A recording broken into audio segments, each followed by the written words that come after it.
hired by the City of Los Angeles to create awareness about what's going on with elephants living in captivity, elephants performing in circuses, any kind of elephant that would ever be present in LA, and letting people know what's really going on with them.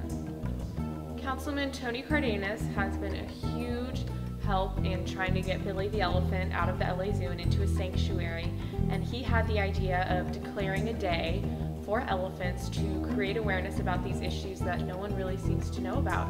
So it was his idea, and we went to City Council and we talked to them about it, and we tried to persuade them, and they said yes, we'll do it. So on August 3rd is Elephant Awareness Day. Living in captivity for an elephant is so different than what their natural habitat would be in the wild.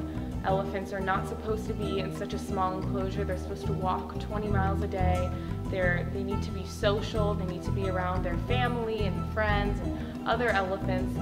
They need, they can't stand on concrete or else they'll get arthritis and joint problems.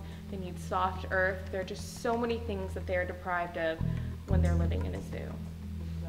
The ruling that came in with Leiter against the LA Zoo on the 23rd was a victory in some aspects because they won't be using bull hooks anymore in the city of LA, and also Billy will get to have a little bit more privileges and he'll be worked a little bit more, and they'll try to make his life a little bit more comfortable. But it wasn't a full win because the elephants at the LA Zoo are still there. And the fact findings of the court are stunning, to say the least. We could not have asked for a court to be more thorough or more perceptive in reviewing the evidence and really telling the story. It's a very, very compelling decision on the facts. The exhibit has hard ground, small spaces. The elephants are suffering from abscesses, foot disease, joint disease, degenerative joint disease and arthritis, psychological problems including the stereotypic behavior that is so emotionally corrosive and problematical to these elephants. As you may already know, there are 23 North American zoos that have voluntarily closed their elephant exhibits. LA should get on that list. Elephants should not be used in circuses. Just like elephants don't belong in captivity, they don't belong on the stage. In order to get the elephants to do those wild and fun tricks, they have to be abused their entire lives and create a fear-based relationship with their trainers so they will be tame enough to do this, because elephants are wild animals and they're not meant to be standing on their head or even cooperating with humans in any kind of a way. Also, in circuses, the elephants' conditions that they live in are so horrible. They'll be chained up for hours on end, and they're transported in such confined spaces that it's just not natural for them to be in. An elephant's life in the circus is very miserable.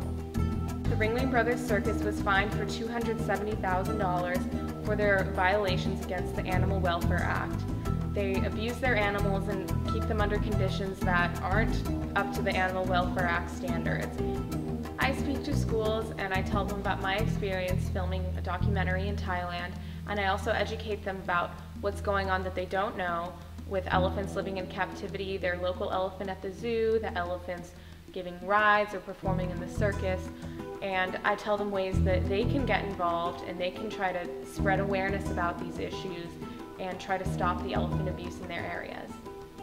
The way that kids can help stop elephant abuse in their area is first research, see if there are any elephants in their area, if there's an elephant at the zoo, or if there's a circus that comes every year, or if there are elephant rides at the local fair, and find out who the authorities are who control this. Try to write letters to your city council members, ask your friends to write letters, make a big impact and try to get all your friends involved, because kids always think that they can't make a difference because they're so young, but what I always say is you have a greater impact because you're young. People will listen to you. They'll be intrigued that a young person is taking time out of their life to stand up for something that they're passionate about, so you can really make a bigger difference than you might think. I always tell kids that you're a lot more powerful than you think. The Paws Sanctuary in San Andreas, run by Pat Derby and her husband Ed, is a huge place where the elephants they take in are from all over the United States and Canada. They take them in, they're retired elephants from circuses and zoos who really need to live out the rest of their lives in a sanctuary where they won't be worked and they won't be forced to do any tricks, they won't be abused, they'll just be well taken care of from the hard lives that they've lived. On the Juliette Speaks website, we'll be streaming videos from elephant lovers all over the world and lots of informational elephant videos for the whole 24 hours. There are action kits where kids can go on and they can find out ways to stand up for the animals in their area, especially elephants. And also a lot of information about what I'm doing in hopes to inspire them to do something similar. For more information, you can go to juliettespeaks.org or elephantawarenessday.org. Thank you for supporting Elephant Awareness Day. I hope that you can go out and speak for the elephants that can't speak for themselves in your community.